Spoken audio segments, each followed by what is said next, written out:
आज हम जानेंगे कि केदारनाथ महादेव को क्यों कहा जाता है जागृत महादेव। एक बार एक शिव भक्त केदारनाथ धाम की यात्रा पर निकला।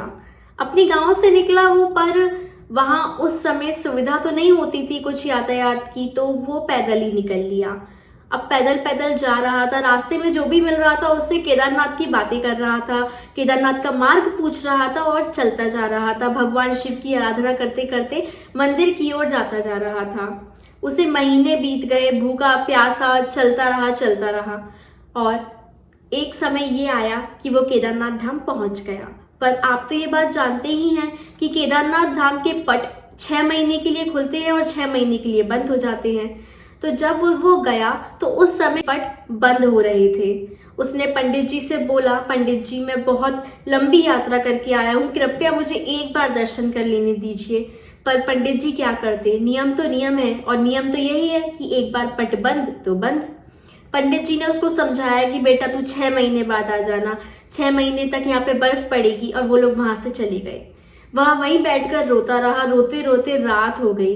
रात में वह एक जगह जाकर बैठ गया और उसने देखा कि मतलब उसको किसी की आहट सुनाई दे रही है। तो उसने देखा तो उस पीछे एक सन्यासी बाबा उसकी तरफ आ रहे थे।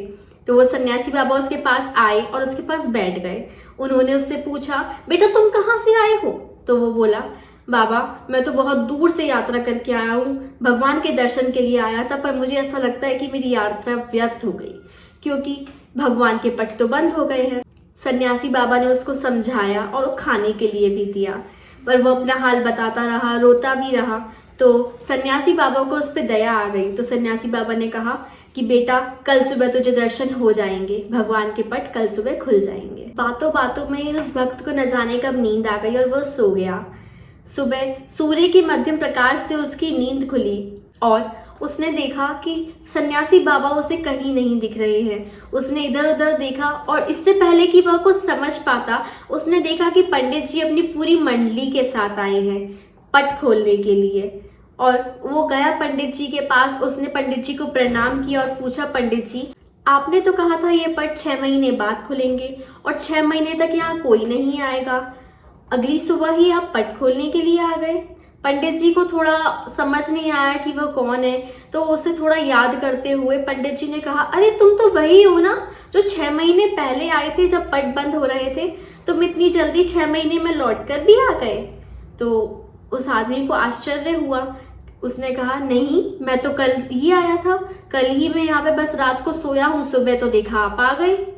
पंडित जी ने कहा, बेटा मैं तो 6 महीने पहले आया था, पट बंद किए थे, उसके बाद यहाँ से गया हूँ, पर तुम 6 महीने यहाँ रुक कैसे लिए? इतनी ठंड इतनी बर्फ के साथ तुम यहाँ पे हो कैसे? दोनों अलग अलग आश्चर्य में थे।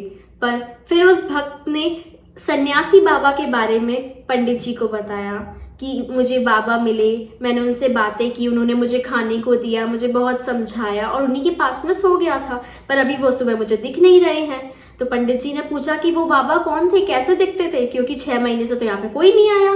तो उसने बताया कि वे डमरू हाथ में लिए थे, एक हाथ में त्रिशूल लिए थे, लंबी जटाएं थी उनकी, मृगशाला पहने हुए थे। तो पंडित जी के आश्चर्य का ठिकाना नहीं था। उन लोगों ने सब ने मिलकर उस भक्त को प्रणाम किया, उसके पैरों में गिर गए और बोले कि हमने तो जिंदगी निकाल दी, पर हमें भगवान ने कभी ऐसे दर्शन नहीं दिए, तुम्हें तो साक्षात भगवान शिव ने दर्शन दिए। सच्चे भक्त तो तुम हो और तुम्हारी आस्था को हम प्रणाम करते हैं। तुम्हारा ये जो पवित्र मन है, तुम्हारा भगवान के प्रति विश्वास है, उसी के कारण भगवान शिव ने अपनी माया रचाकर 6 महीने को एक रात में परिवर्तित कर दिया। तुम्हारी श्रद्धा, तुम्हारी आस्था को तो हमारा प्रणाम है बेटा। तो इस कहानी से सीखने के लिए तो बहुत चीज़ें हैं, पर एक बात ज़रूर कहना चाहूँगी कि अगर भगवान में आस्था है तो ऐसे रखिए कि अगर गलत भी हो रहा है तो हमें पता है कि भगवान देख रहे हैं और एक ना एक दिन सब अच्छा हो जाएगा। और भगवान अपने बच्चों को देख रहे होते हैं, पर हाँ थोड़ा समय ज़रूर लगाते हैं, उनकी परीक्षा ज़रूर लेते हैं। तो हमेशा परीक्षा देने के लिए सज रहे, कभी घबराए नहीं, उन पे हमेशा विश्वास रखें क्योंकि वो हमारे माता पिता के समान है और वो हमेशा हमारा अच्छा ही चाहेंगे। नमस्कार, मैं आपसे फिर मिलूंगी एक नए वीडियो के साथ।